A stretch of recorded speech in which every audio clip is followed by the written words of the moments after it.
Muy bien, vamos a iniciar en este día. Ayer terminábamos o cerrábamos la, la, la charla, la plática con lo que fue el diagnóstico y la construcción ahora sí, del lenguaje escrito. Vamos a continuar en este sentido. Yo les denominé esta segunda sesión, planificación de la mediación didáctica de la asignatura de español con los programas de estudio 2011-2017 y también voy a compartir un poco con de educación multigrado, ¿sí? Sí quiero que cualquier duda que ustedes tengan, pues al terminar la primera parte, ahorita les voy a mencionar la ruta de aprendizaje, pero me voy a centrar en cómo una propuesta o las propuestas que se tienen para planificar esta asignatura en el 2011 y 2017, pero también voy a tocar un poquito o a profundizar un poquito en cómo se planifica en grupos multigrado. Yo le denominé también planificación didáctica del proceso intelectual al instrumento de mediación didáctica. Ustedes se dieron cuenta, ayer casi cerré con esta parte del doctor Fabio Fuentes Navarro, lo que era la mediación didáctica, del impartir al compartir. Entonces es importante que retomemos ese es el paradigma que actualmente estamos, que es la mediación didáctica. Más que ir a enseñar, más que ir a dar una cátedra, siempre tenemos que pensar que es importante el compartir con ellos. Ahorita estamos compartiendo, en un momento me toca una parte explicar o compartir o ahora sí explicar, pero en la otra ustedes también pueden interactuar. Entonces, la planificación didáctica creo que es el talón de Aquiles de muchos de nuestros compañeros maestros. A veces, a pesar de los años, siento que es algo que se tiene que seguir trabajando. Es importante recordar lo que vimos cuando di también la plática sobre lo que fue grupos multigrado para poder llevar a cabo esa planificación didáctica y hacer esa mediación didáctica. Lo primero que el maestro, voy a recordar, debe de conocer los niveles de concreción curricular. El doctor César Coll nos habla bastante de los niveles de concreción curricular, pero ahora, de esa parte teórica, ¿cómo la llevamos a la práctica? O yo como maestro de cualquier preescolar, primaria, secundaria o media superior o superior, ¿cómo voy a llevar a cabo esos niveles de concreción curricular? Pues a continuación vamos a ver esos 4 niveles de concreción curricular. Solamente es para recordar para esto. Parte del primer nivel de concreción curricular, donde es el diseño curricular base. Todos los maestros tenemos que conocer a profundidad los programas que vamos a impartir. Es decir, el maestro de preescolar debe dominar su programa de preescolar, el de primaria, secundaria, del área o de la asignatura o área que vaya a trabajar y a construir con sus estudiantes, desde media superior igual asignatura, el área, y a nivel licenciatura, pues también las materias que se dominen. Entonces es importante, número 1, es que los maestros conozcamos ese diseño curricular. Sin embargo, en los programas de estudio también se menciona que ese es el primer nivel de concreción curricular. Esa es la primera planeación que todo maestro debe de conocer, pero que no se puede aplicar a todos los contextos por toda esa diversidad que nosotros ahora sí conocemos y sabemos. Esos grupos multigrado, esos grupos unigrado, esos grupos grandes, con grupos de 45, con ahora sí grupos pequeños, grupos en la ciudad, grupos en situaciones de alta vulnerabilidad. Eso es importante. Por eso el maestro tiene que conocer su diseño curricular. En el 2017 es importante recalcar lo que dice la página 128 de aprendizajes claves de cualquier grado, ¿sí? Desde preescolar hasta primaria. Dice que en el primer párrafo que ningún aprendizaje está ligado a un momento particular del ciclo escolar, su naturaleza es anual. Por lo tanto, ese es algo que es interesante que los maestros rescatemos, porque el maestro quiere ir tal y como va el libro, tal y como ve el programa, y no. Acuérdense que también platicábamos en grupos multigrado de los principios pedagógicos, y el primer principio es centrar la atención en el estudiante y en sus procesos de aprendizaje.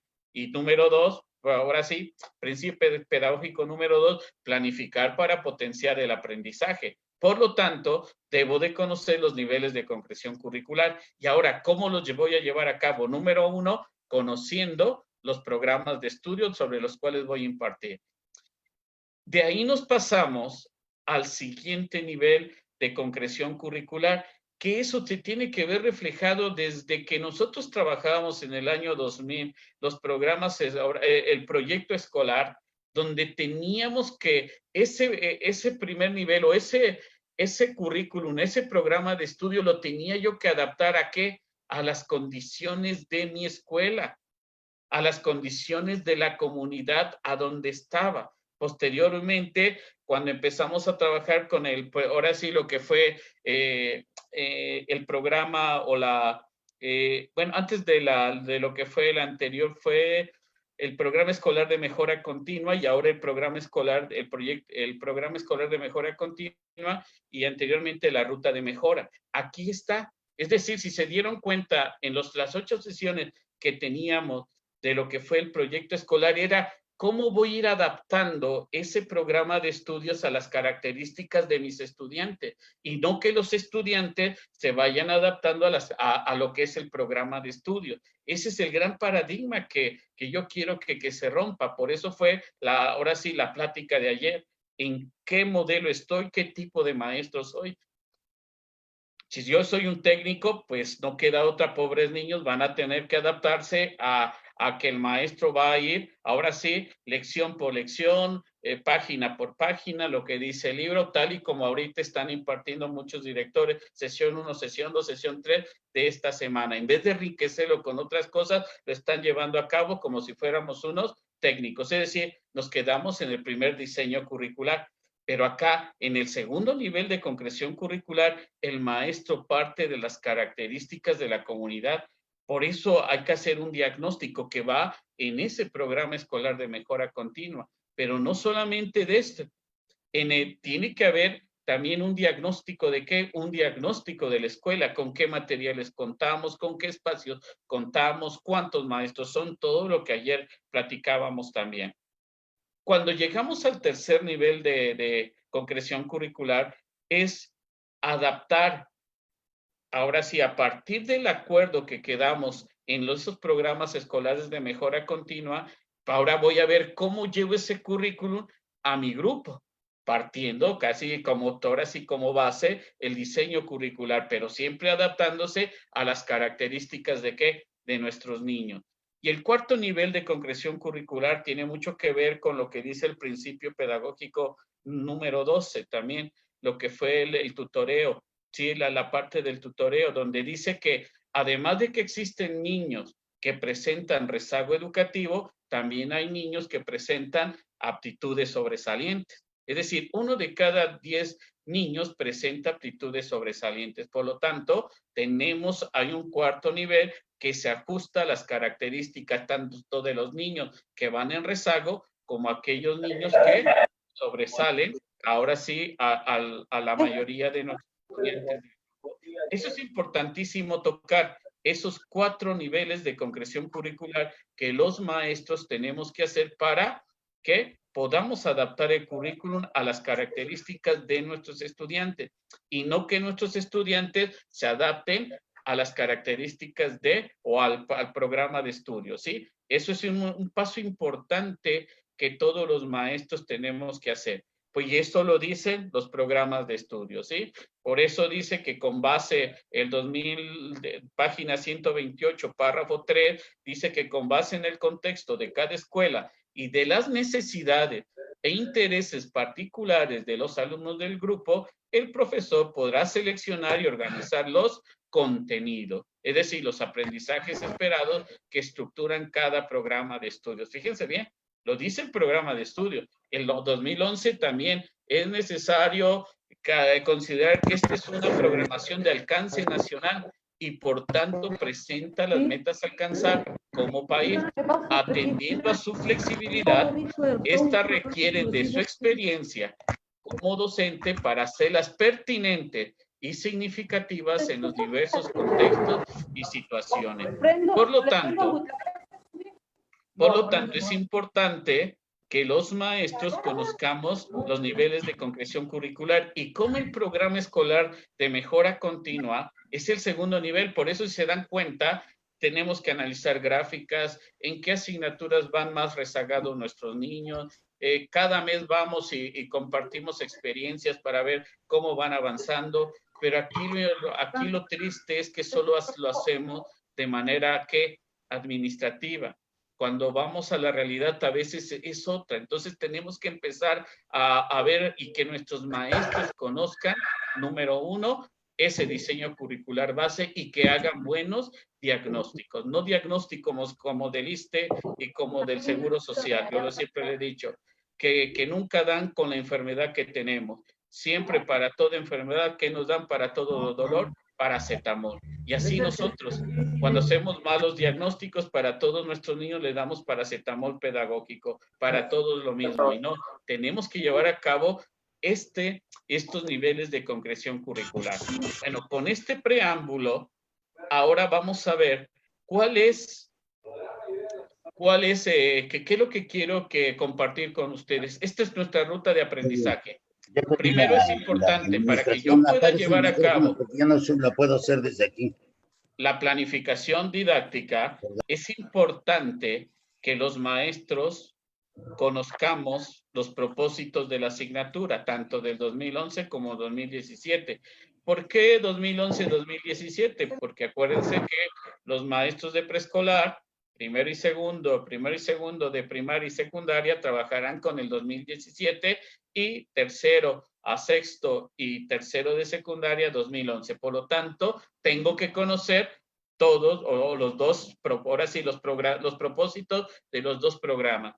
Aquí sí quiero resaltar algo. Muchas veces en las clases presenciales, cuando mis estudiantes de maestría o de licenciatura les pregunto qué es un propósito, casi siempre me responden, es lo que tengo que alcanzar, es lo que quiero lograr, es lo que a la meta a llegar. De manera coloquial, sí, puede ser que eso sea y es correcto. Sin embargo, un propósito en el ámbito educativo, también partiendo de César Coll, son que las habilidades o capacidades intelectuales que hay que desarrollar en cada una de las asignaturas. Ahí está el aprender a aprender. Si nosotros conocemos ahora sí, ¿qué es lo que tengo que lograr? ¿Cuál es la capacidad para que el estudiante aprenda a aprender? Están en los propósitos de cada asignatura. Entonces, es necesario que los maestros no lo escriban diariamente en su planificación didáctica, sino que los conozcan, profundicen en ellos y ahorita vamos a hacer un pequeño análisis. Posteriormente, para poder llevar a cabo la mediación didáctica, y que ayer platicábamos y que ayer también dialogábamos y tratábamos de responder algunas preguntas, es necesario que los maestros conozcamos el enfoque didáctico de los planes y programas. ¿Por qué no planas? ¿Por qué hay maestros que se preocupan ahorita por los métodos de lectoescritura, cuando eso desde el plan 93 ya no utilizamos métodos de lectoescritura? El maestro tiene que distinguir la diferencia entre un método, una metodología y una propuesta metodológica también. Es diferente el método, es diferente la metodología y es diferente, ahora sí, la propuesta metodológica. Y hay una propuesta metodológica en cada programa de estudios y ahorita vamos a ver que es necesario analizarla. Vamos a ver si hay competencias tanto en el 2011-2017 y para poder iniciar todo esto, el cuarto punto es conocer a profundidad la organización curricular 2011-2017, porque a veces hay cada asesor o cada supervisor o cada director que pide cada barbaridad que agobia al maestro en la planificación. Por lo tanto, el director, el supervisor, el ATP, todos tenemos que conocer la organización curricular de cada una de las asignaturas, porque ahí están los elementos curriculares que debe de llevar una planificación didáctica y no lo que yo a mí se me venga a la gana o lo que rescato de internet, es lo que debe ser algo práctico para que el maestro pueda mediar, ahora sí, ese encuentro con sus estudiantes. Entonces es necesario. Y como penúltimo, vamos a ver una planificación con el programa 2011, una planificación con el 2017 y vamos a ver una planificación con grupos multigrado, que es el último que voy a tocar, ¿sí? Vamos a iniciar. Vamos a ver cuáles son las capacidades que yo tengo que desarrollar en la asignatura de español. Para eso voy a hacer un análisis desde preescolar hasta secundaria. Es importante que lo conozcamos. ¿Por qué?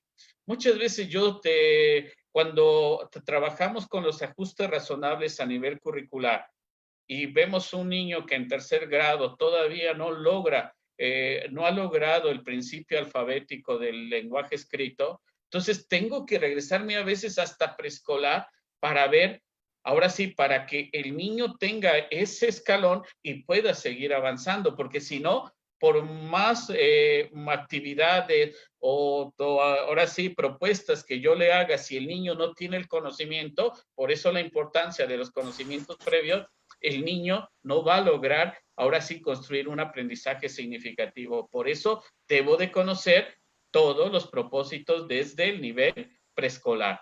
Para esto, fíjense bien, vamos a empezar con los propósitos, que son esas capacidades o habilidades intelectuales que hay que desarrollar. Vamos a ver que la asignatura, pues en el plan 2011 se llamaba español, ¿sí? En preescolar se llamaba el campo formativo de lenguaje y comunicación y la lengua materna en el 2017 que corresponde, puede ser español o puede ser, la lengua materna es la primera lengua del niño. Y, por ejemplo, un niño de un contexto indígena, su primera lengua puede ser el náhuatl o alguna de las 68 lenguas originarias o sus respectivas variantes que tienen. Ahora sí, esa es su lengua materna.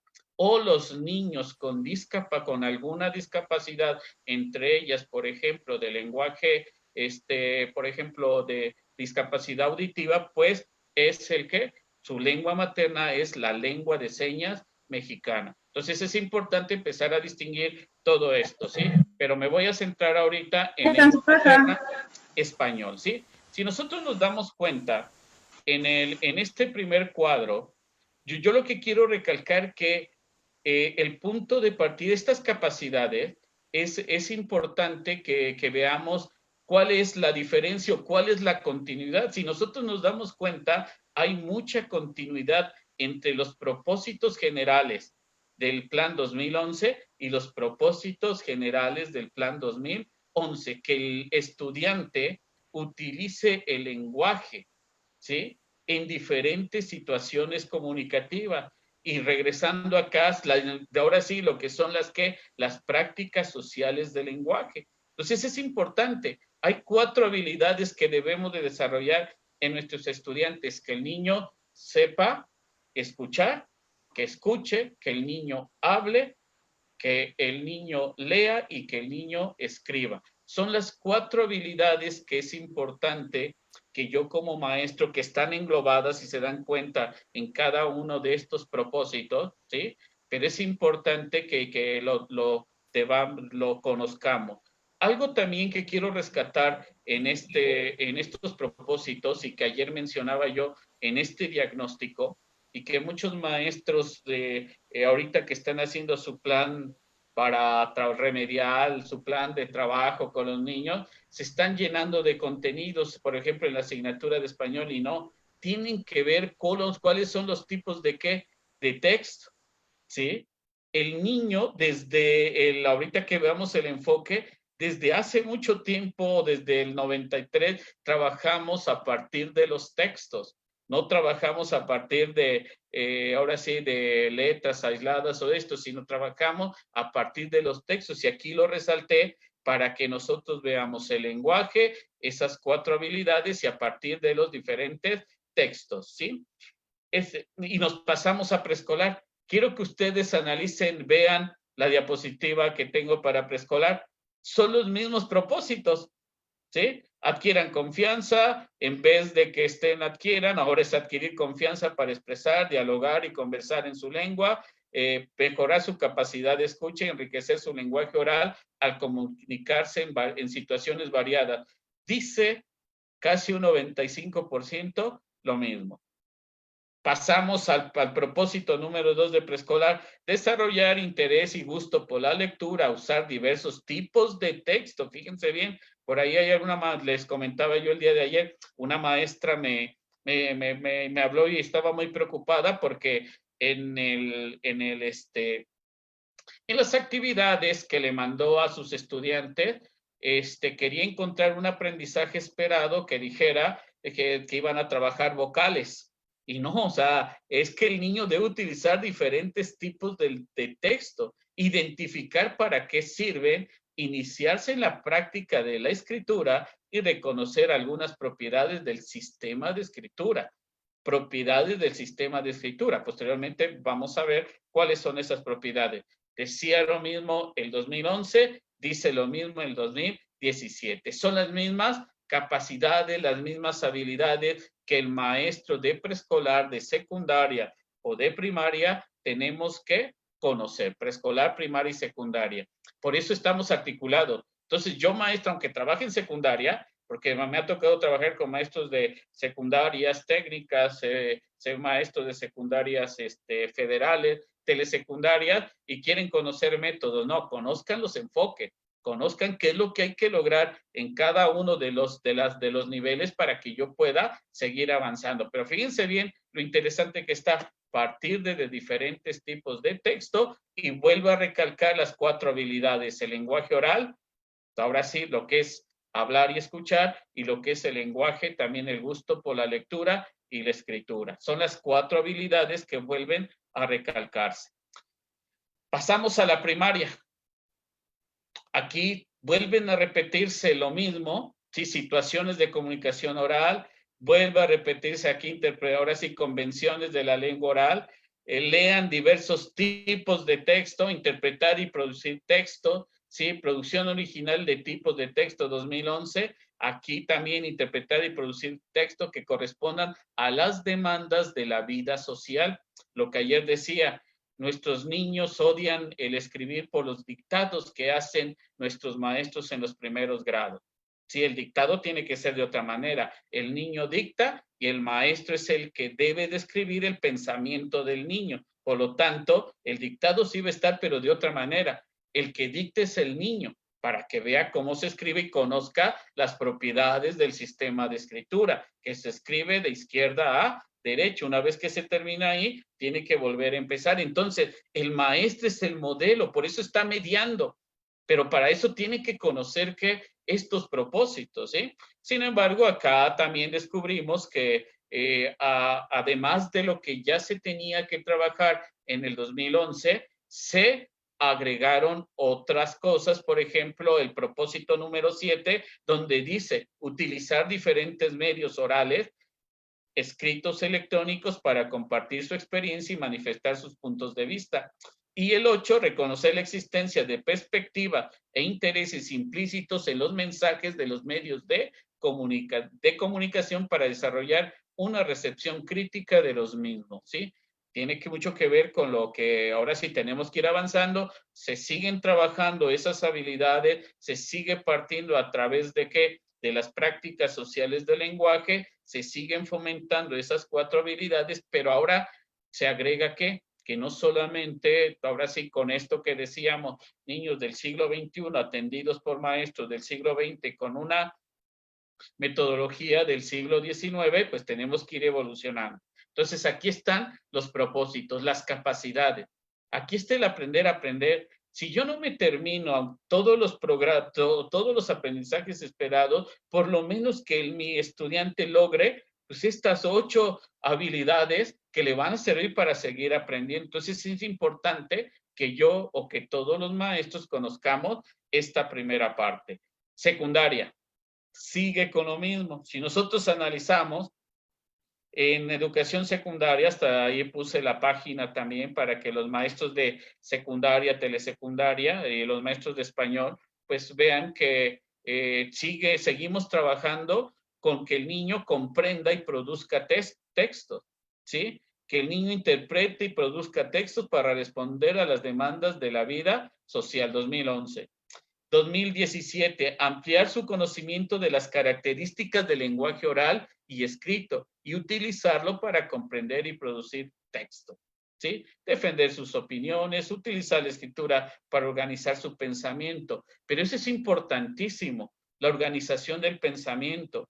Muchos de nosotros no organizamos el pensamiento porque o aprendimos con con el libro mágico, fue tan mágico que con el tiempo yo no podía escribir. Salí de la primera licenciatura como ingeniero y me decían que escribiera yo una justificación, escribiera yo una introducción y la verdad me costaba bastante. Y ya había yo salido de una licenciatura porque aprendí con el libro mágico, con ese oso se asea, con el dedal de no sé qué. Entonces, textos que eran solamente para la decodificación o mis primeras letras y tantos materiales que por ahí he visto que nada más sirven para la decodificación. ¿Por qué? Porque la escritura o escribir es organizar tu pensamiento y eso lo hace el niño todo el tiempo, solamente que lo manifiesta de manera diferente a través de esa psicogénesis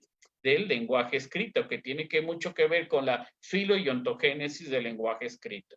Pero es importante que yo dé la oportunidad a que nuestros niños escriban. Por eso está el taller de escritores, que más adelante, si nos da tiempo, vamos a analizar. Pero es importante, si se dan cuenta, hay continuidad en los propósitos de español.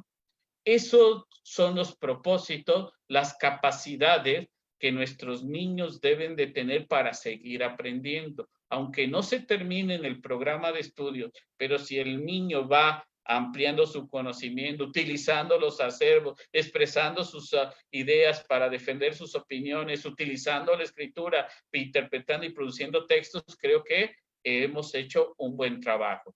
Pero si solamente, como decía el doctor Manuel Gilantón, que nuestros niños por ejemplo, de media superior les pides escribir un ensayo y la verdad, la mayoría de nuestros estudiantes no lo pueden hacer. Hay un gran sesgo en la educación en México, pero está que todo maestro tenemos que conocer el primer nivel de concreción curricular y son los propósitos. Vamos a entrar ahora al enfoque.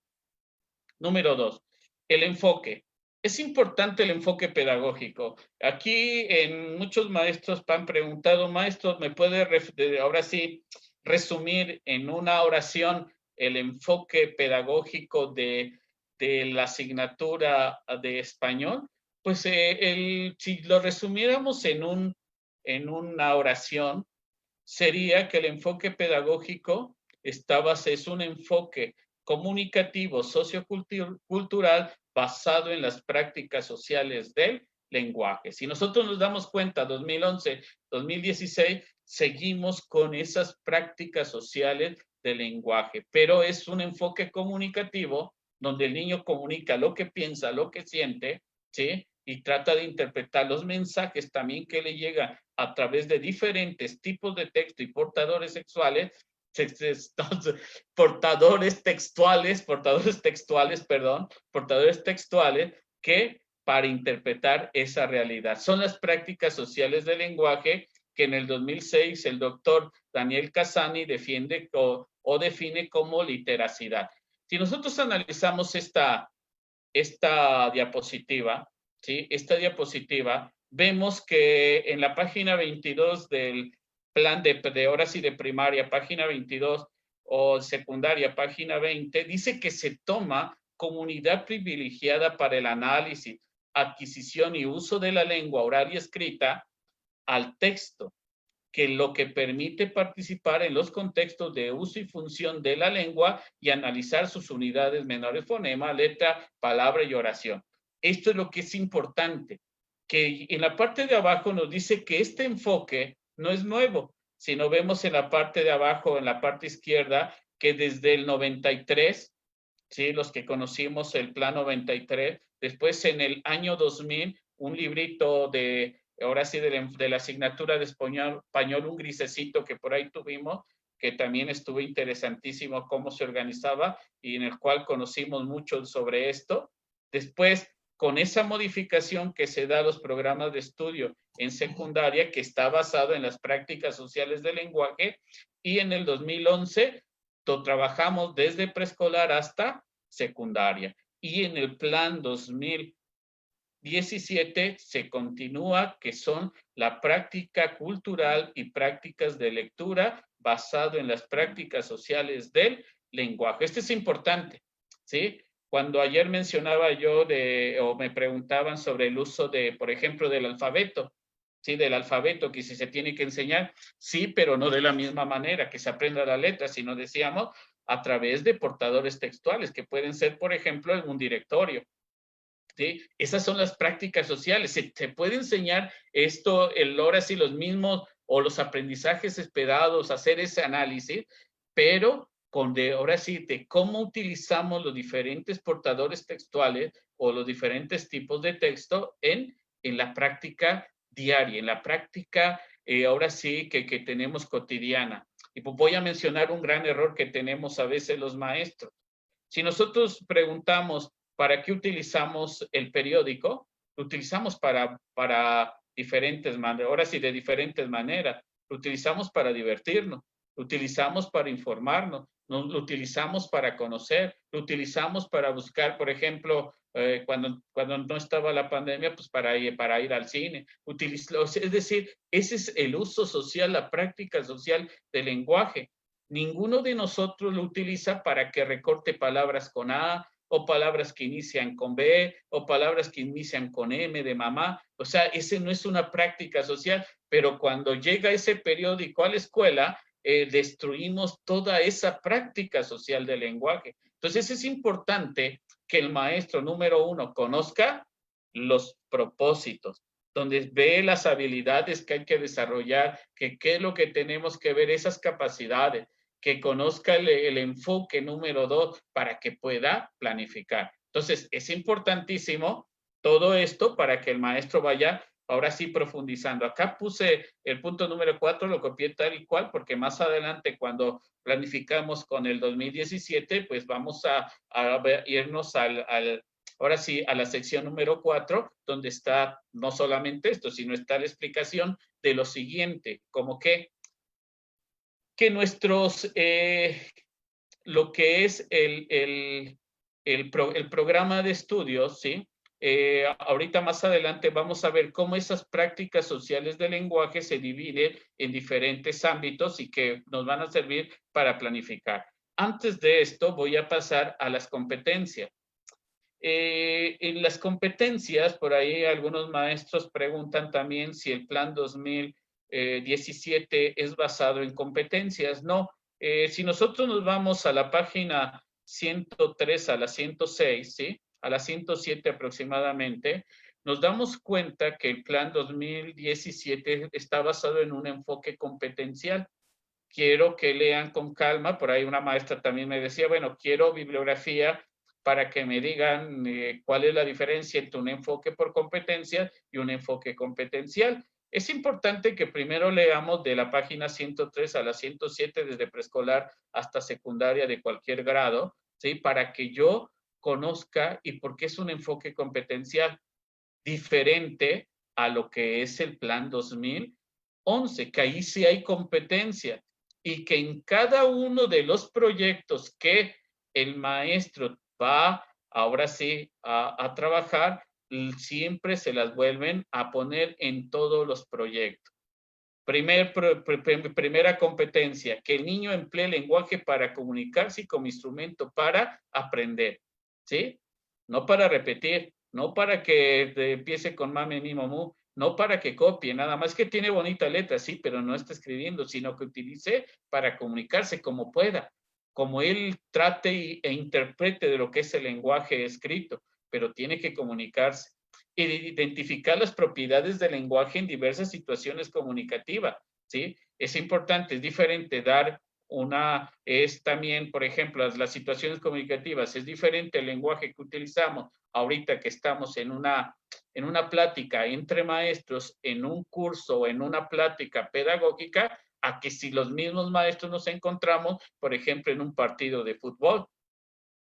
aunque seamos los mismos, las situaciones comunicativas varían de acuerdo a qué, al contexto en el cual nos desarrollamos. Es diferente dar un discurso a qué, a dar, por ejemplo, a estar en una plática.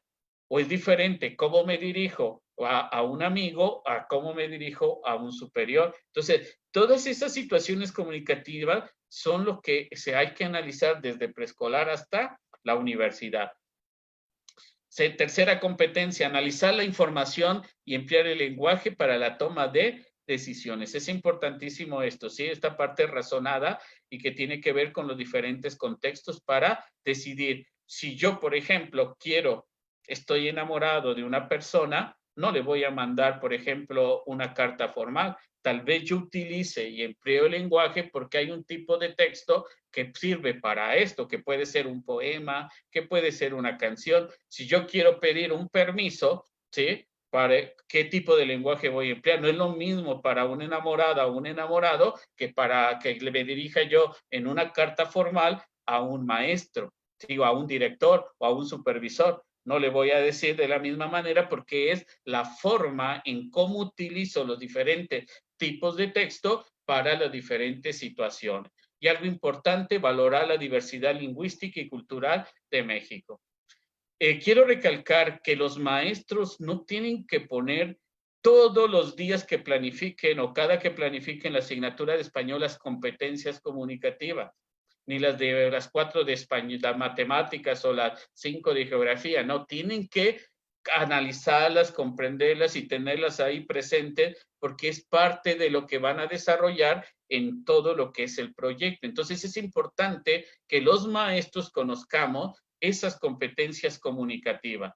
Y vuelvo a recalcar, Plan 2017, 103 a la 107, vamos a analizar por qué se llama enfoque competencial.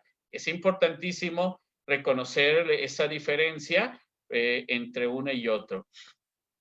Aquí dentro de estas competencias y dentro del enfoque pedagógico, es importante que cuando empecemos a analizar ahora sí, la organización de cada uno de los programas de estudio 2011-2017 en la estructura, veamos, ahorita me voy a regresar acá a lo que son las actividades permanentes para algunos de los grados y también en secundaria, ¿sí? Esas serían las competencias. Nos vamos a la tercera parte, sí, a la tercera parte que es ¿cómo es la organización curricular? Lo que yo les decía, partiendo del enfoque, es importante que los maestros conozcamos que el programa 2011, antes de iniciar los proyectos del primer bloque, está la organización general. Y si nos damos cuenta, ahí están los diferentes tipos de texto, ¿sí? Los proyectos que están acá organizados por bloque.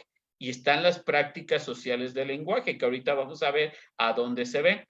Diferente al Plan 2000, un poco diferente, pero también se da continuidad. Si nosotros nos damos cuenta, está que práctica social del lenguaje de estudio y también tenemos, ahora sí, estudio acá. Tenemos literatura y tenemos literatura. Tenemos participación social y tenemos participación social. Es decir, tenemos los 3 ámbitos en los cuales se organiza de preescolar hasta secundaria, ¿sí? Sin embargo, en preescolar se aumenta, ahora sí, algo interesante que todos los maestros de los primeros grados tenemos que ver y que analizar, que es la oralidad.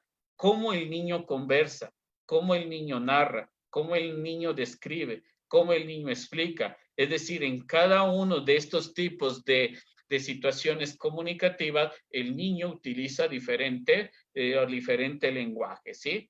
Entonces, aquí si nosotros nos damos cuenta, la organización es que siguen organizando en el 2011 en 3 ámbitos, en el 2017 4 ámbitos porque se le aumenta preescolar. Las prácticas sociales del lenguaje en el 2011 están dados ¿por qué? Por los proyectos, que son aproximadamente, son 3, 6, 9, 12, 14 proyectos que hay que desarrollar. Sin embargo, en el 2017 son 20, ¿sí? 20 prácticas sociales de lenguaje que se desarrollan a lo largo, principalmente desde primaria hasta tercero de secundaria. Entonces, es importante que los maestros conozcamos esta organización curricular, ¿sí? Aquí está. Por ejemplo, en el 2017 tenemos ya el ámbito, ¿sí? Organizador curricular de primer orden, organizador curricular de segundo orden, práctica social del lenguaje, el aprendizaje esperado que hay y los descriptores de logro que nos ayudan a ver qué tanto el niño va construyendo lo que ayer explicaba yo para poder hacer las recomendaciones, el diagnóstico y todo, que son las viñetas que tenemos abajo ahora sí, del aprendizaje esperado. Entonces, el maestro debe de conocer esa organización curricular porque cuando planifique voy a partir de esta organización curricular. ¿Qué otra cosa debe de conocer el maestro de esta parte curricular? Ya sabemos que está organizado aquí por ámbito. En el 2017, acuérdense que ahí no es que vaya uno primero, uno después. Sin embargo, en el 2011 también se dijo que no era necesario que el maestro empezara por el bloque 1 y por el proyecto 1.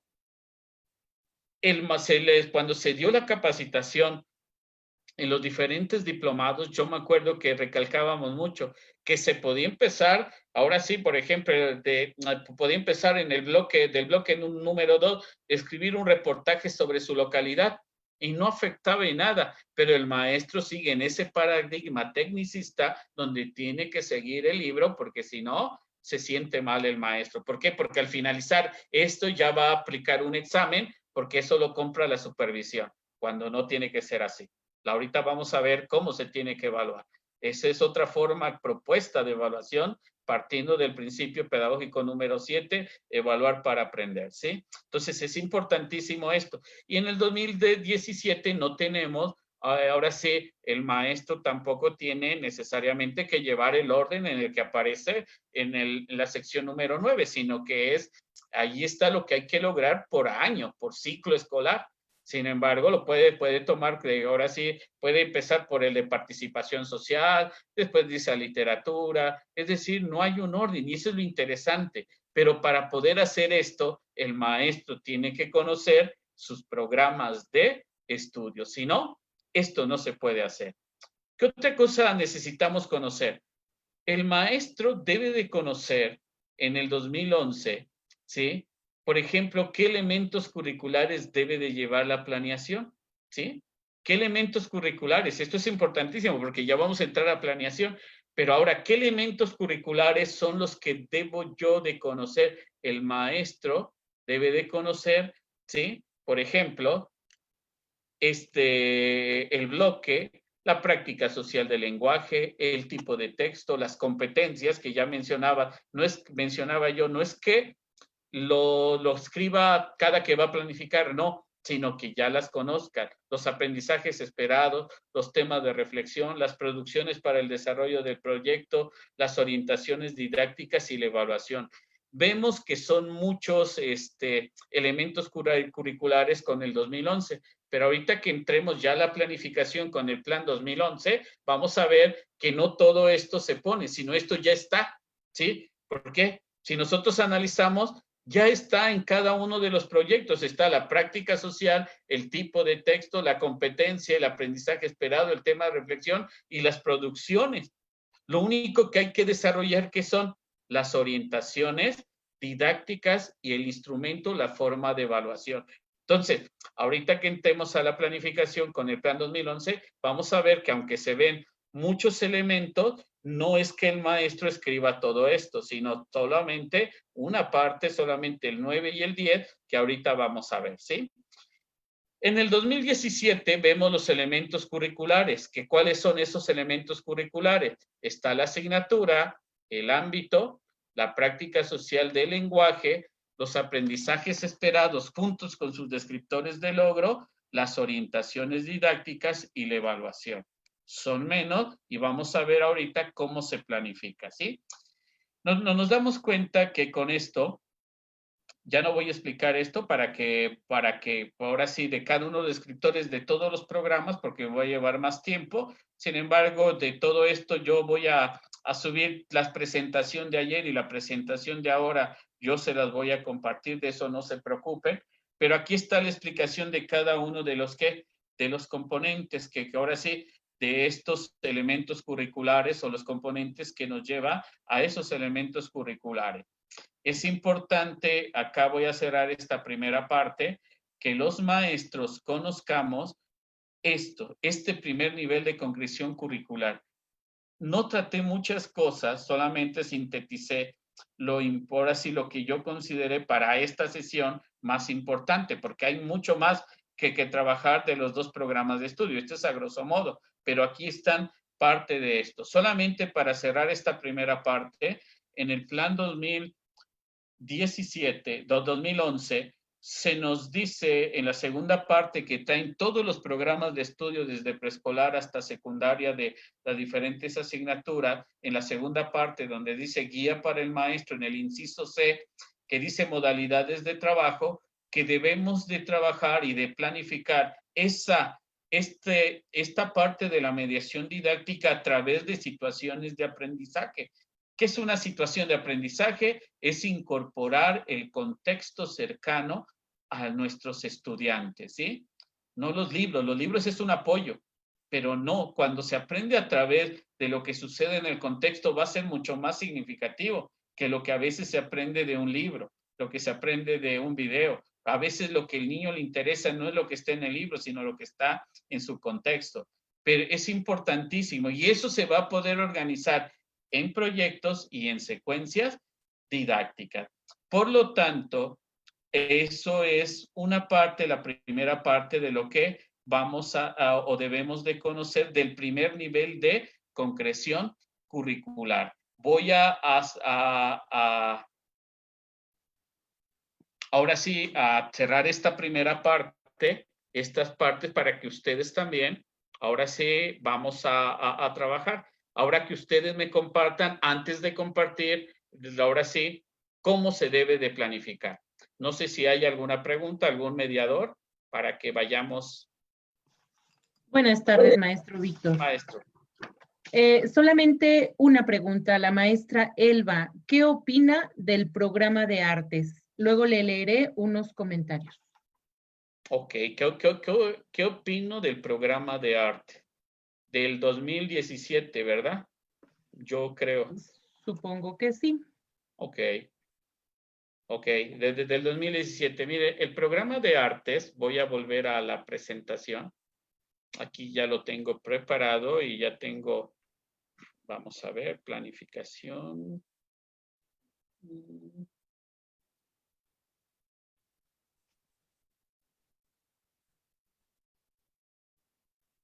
Ok, aquí está. Del programa de artes, yo opino que es, ahora sí, analizando el programa 2017, es una forma diferente y parecida a trabajar por proyectos, donde si nos damos cuenta, aquí está, aquí.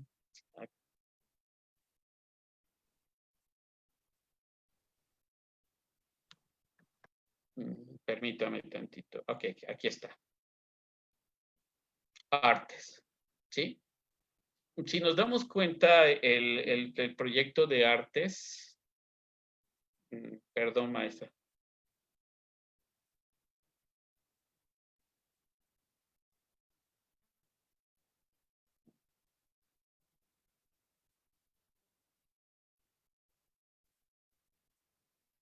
Voy a regresar, creo que no me...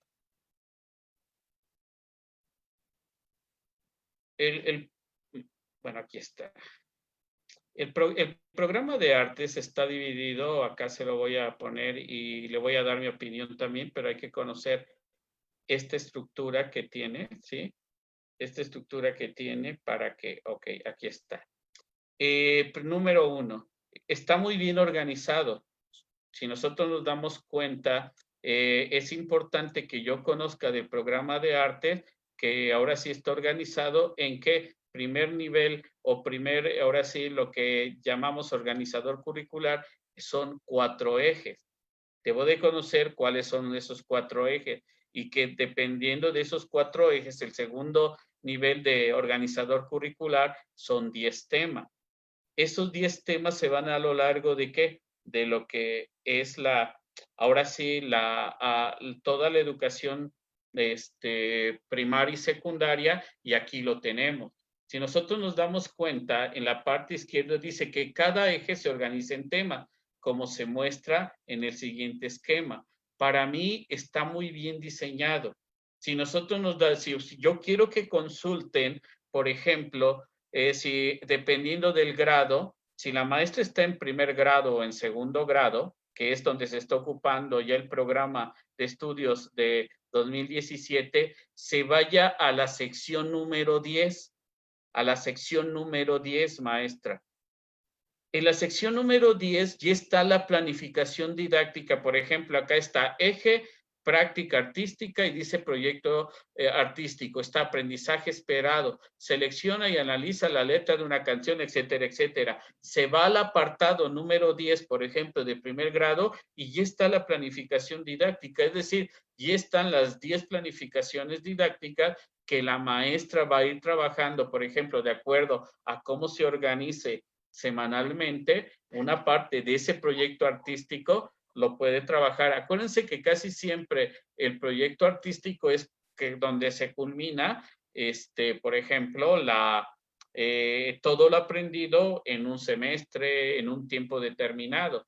Por lo tanto, si aquí aparece proyecto artístico, no quiere decir que va a iniciar con este aprendizaje esperado. Acuérdense, página 128, y nos dice que no hay un orden en el cual ahora sí ustedes van a iniciar, sino en la sección número 10 ya viene la planificación didáctica de arte y usted puede empezar, por ejemplo, con lo que es el eje 2 que dice, o el eje, por ejemplo, elementos básicos de las artes, ¿sí? Que es el eje 2. Y puede empezar con el tema forma y color, que dice identifica distintas formas que pueden realizar con su cuerpo. Se va a la sección número 10 y ya está la planificación ahí, las actividades que usted puede llevar a cabo con sus estudiantes de primer grado. En sí ya está planificado. Para mí está muy bien organizado, ¿sí? Solamente que hay que analizar el programa a profundidad. No sé si hay algún comentario por parte de la maestra. Sí, pero ya está ya en sí está muy bien organizado. Solamente quiero que analicen las secciones. Ahorita que entremos a cómo se planifica la asignatura de español, eso va a ser lo mismo para todas las asignaturas. Pero lo que sí quiero recalcar, es importantísimo que los maestros leamos los programas de estudio y no nos vayamos por comprar y bajar planificaciones didácticas. Lo que tenemos que conocer es el primer nivel de concreción curricular, porque si no, ahí está el problema. Pero para mí, desde mi punto de vista, está muy bien organizado. Solamente hay que profundizar en ello. ¿Sí? Maestro Víctor, hay 5 preguntas más. No sé si se las lea completas, si usted va discriminando. Dice la maestra Maribel, ¿en qué se diferencia un proyecto de una secuencia didáctica? El maestro César, ¿se debe utilizar un formato de planeación por sesión? La maestra Alicia, para multigrado, ¿qué es más recomendable? ¿Trabajar por proyecto o por tema común? Y la maestra Patricia Hernández, ¿qué metodología o enfoque de los planes 2011 y 2017 no debe darse por implícito o ser cambiado por la nueva escuela mexicana? Bueno, por lo que hemos platicado con los expertos que trabajaron en el 2011 y 2017, estuvimos con el maestro Lepe García, que fue el que trabajó desde 2006 con los programas de estudio 2006 de secundaria, y fue el que trabajó en preescolar con el programa 2011 de preescolar, y ahorita está trabajando también como asesor independiente de la Secretaría en estos nuevos programas de estudio. Se le va a dar continuidad a los enfoques, maestro, a los enfoques. Si nosotros nos damos cuenta, este enfoque comunicativo sociocultural basado en las prácticas sociales del lenguaje está y se le va a dar continuidad. Lo que sí tenemos que esperar es la organización curricular. Esa es la que va a cambiar un poco. Vamos a ver ahora cómo nos plantean, pero el enfoque es el mismo.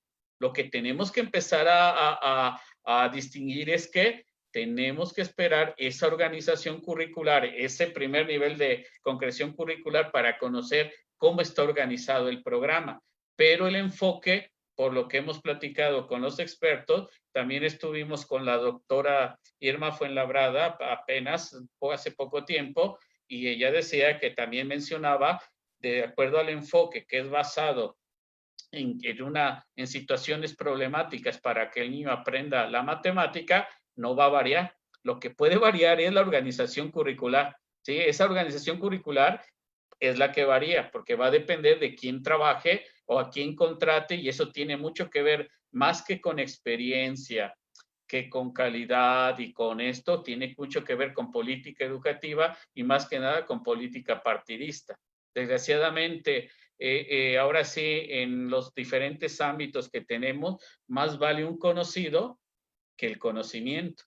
Es decir, no es el que conoce a veces, sino el que esté cerca de un partido, el que a veces empieza a trabajar y a veces nos hacen cada cosa que no hay continuidad. Pero bueno, eso ya estaríamos pendientes. Se supone que esta era la semana donde íbamos a conocer ese nuevo programa de estudio que se iba a empezar a pilotear y empezar a trabajar en el ciclo 2021-2022.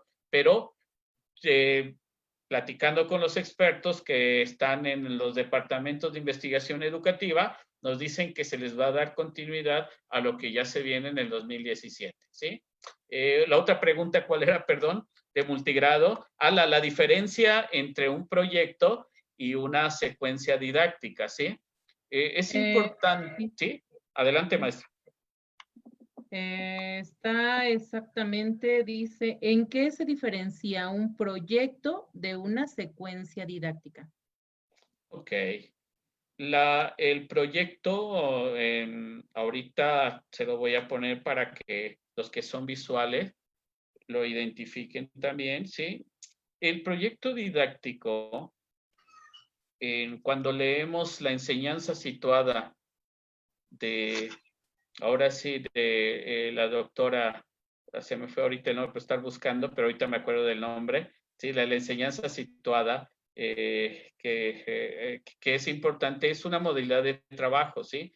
No es nueva, sino la metodología de trabajo por proyectos, ¿sí? Surge desde de los años 1890, por ahí así, tiene más de 100 años que se está trabajando con esa metodología de proyectos.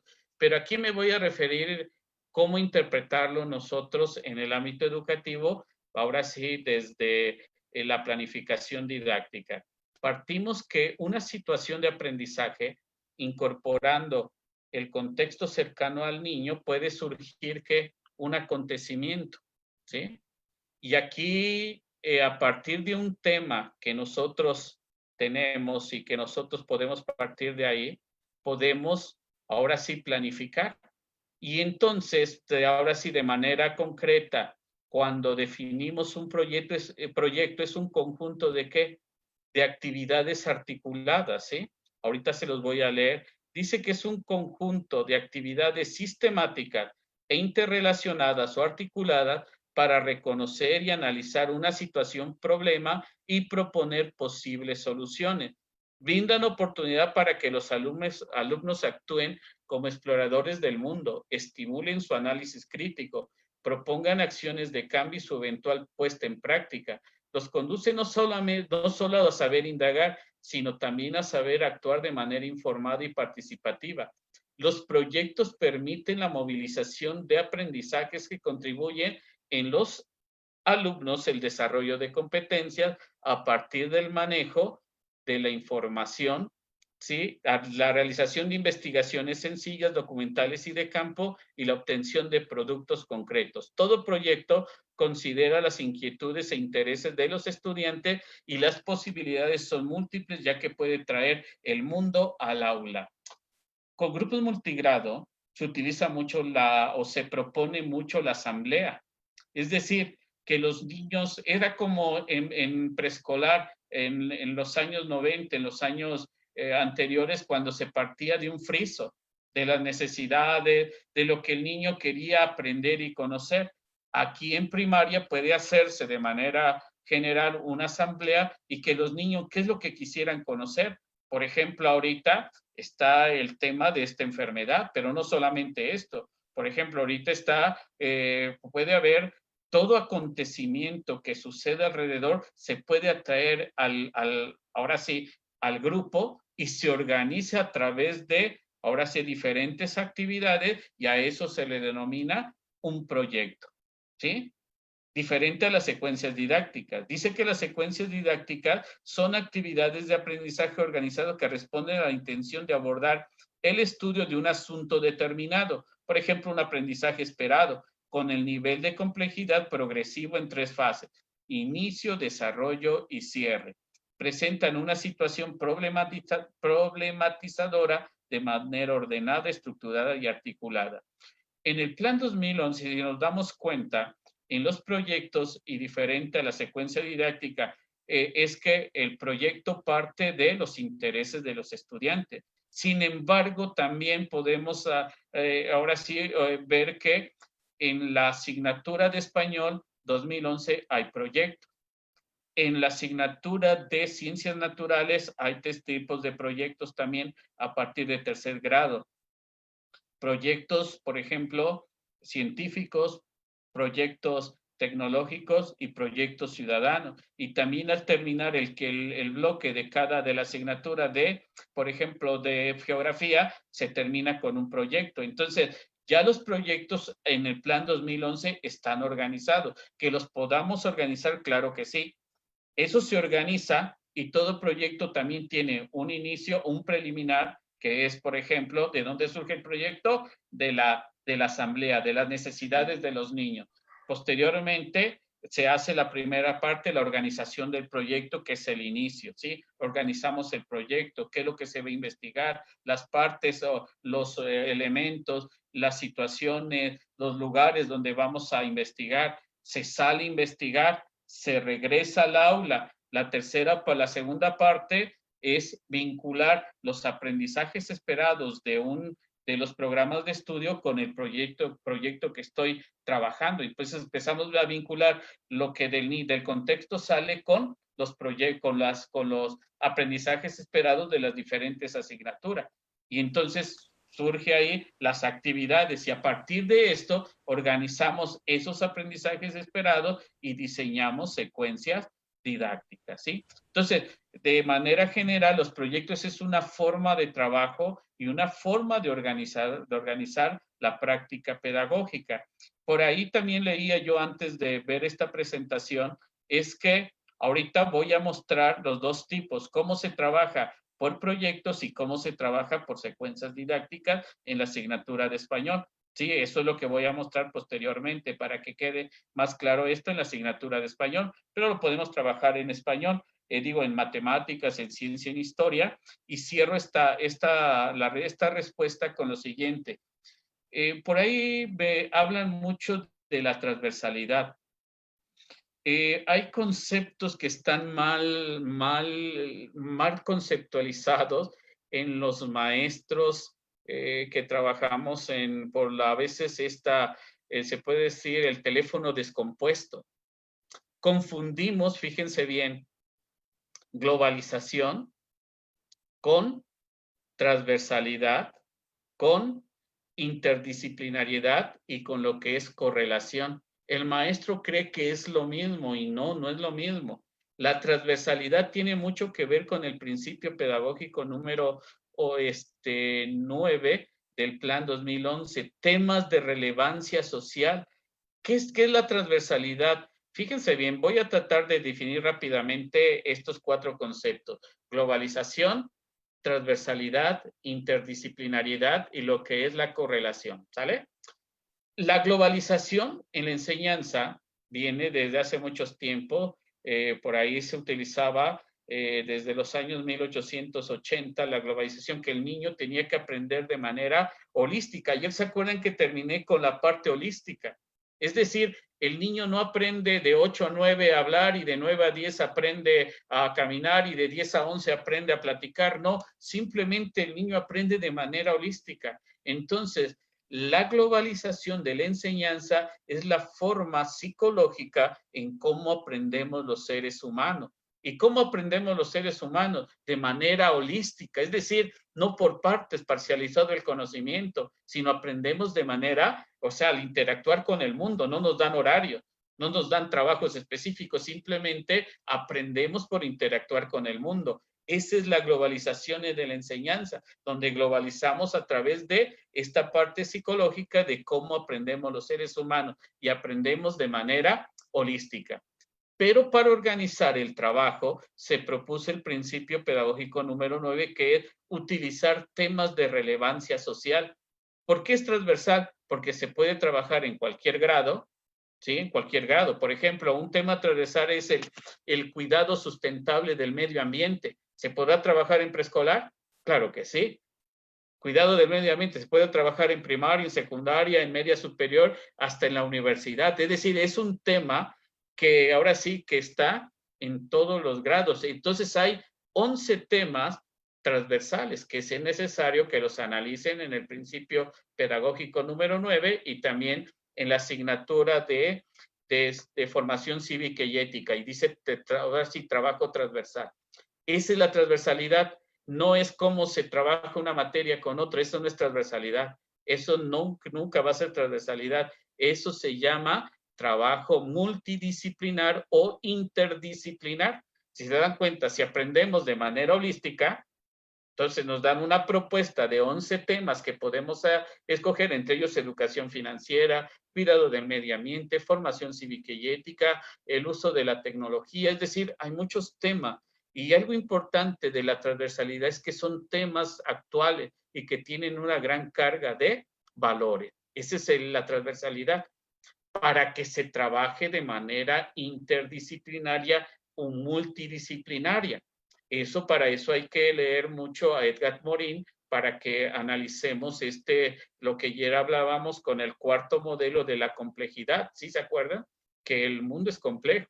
Entonces, si el niño aprende de manera holística, si tenemos los temas transversales como una propuesta pedagógica, ahora el trabajo en conjunto de las diferentes asignaturas se puede llamar multidisciplinario, a donde le digo, a ver, estudiantes, vamos a trabajar cuidado del medio ambiente. ¿Qué tema podríamos trabajar del cuidado del medio ambiente? Tema transversal, cuidado del medio ambiente. Un tema de ciencias naturales, voy a ciencias naturales. Contaminación, ok, ahí está. Ahora sí, un tema transversal, con un tema del grado que están atendiendo. Y ahora me voy al tratamiento interdisciplinario y le digo a español, a ver, español, ¿cómo me puedes ayudar para trabajar el tema del cuidado del medio ambiente con el tema y el tema de contaminación? A través de un tríptico, a través de un informe, a través de por ensayo. Es decir, se apoya en la asignatura de ¿qué? De español. Y le dice a matemáticas, a ver matemáticas, ¿cómo me puedes ayudar a ver el tema transversal de cuidado del medio ambiente, entre ellos la contaminación? Pues yo te voy a ayudar a porcentajes, a tablas, a esquemas que te van a ayudar a entenderlo mucho mejor. Perfecto. Y le digo a geografía, a ver geografía, quiero que me ayudes a ver un tema transversal, cuidado del medio ambiente, entre ellos la contaminación. Pues yo voy en tercer grado de primaria, te voy a ayudar a ver las áreas geográficas de mi entidad, porque para ver cuáles son los lugares más contaminados, vámonos a trabajar para ver, a buscar en los diferentes medios. Ese es el trabajo multidisciplinario, pero va a llegar en un momento en que ese tema transversal y ese trabajo multidisciplinario va a llegar a ser ¿qué? Interdisciplinario. Y todo este trabajo lo voy a ¿qué? Ahora sí, a organizar en un proyecto, ¿qué? Un proyecto con un tema transversal.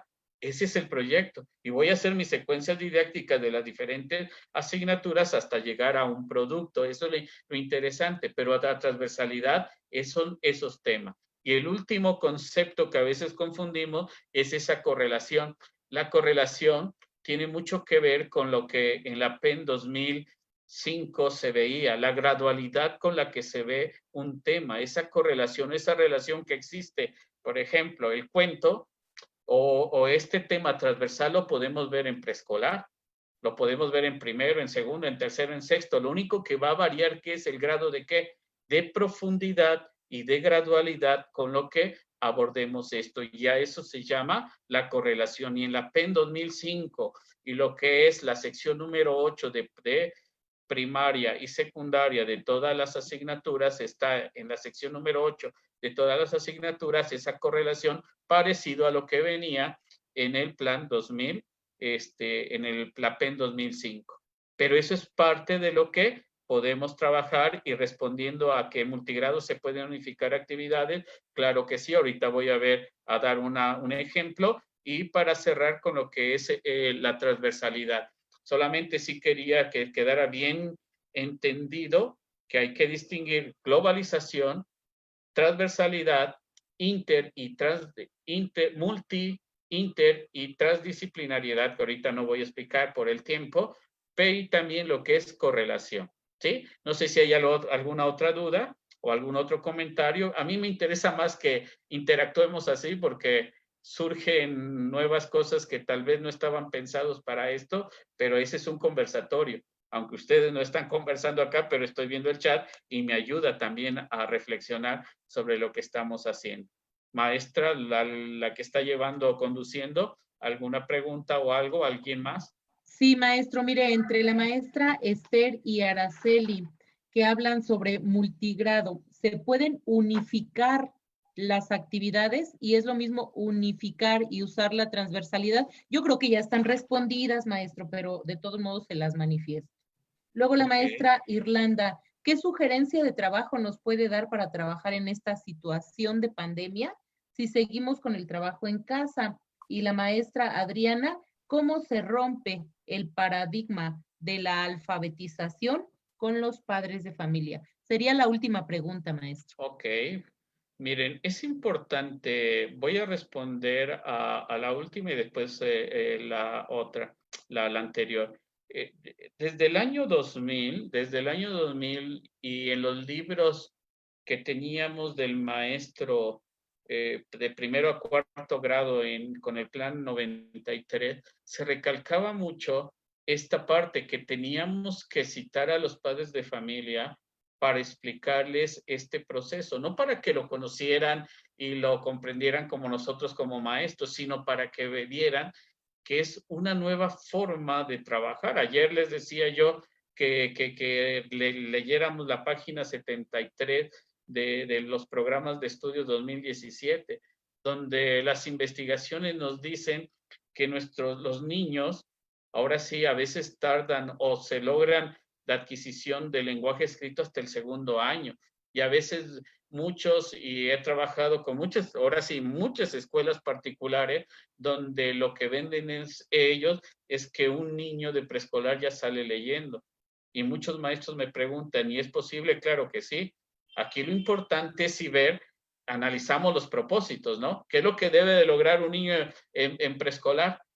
Ya lo analizamos, eso es lo que tiene que lograr, pero hay niños que, acuérdense que en este cuarto nivel de concreción curricular, ¿qué es lo que podría hacer? Fíjense bien, supongamos que hay un niño que desde segundo año de preescolar se le está estimulando en la adquisición del lenguaje escrito, por cualquier medio, por cualquier método o metodología que los padres utilicen o la escuela utilice.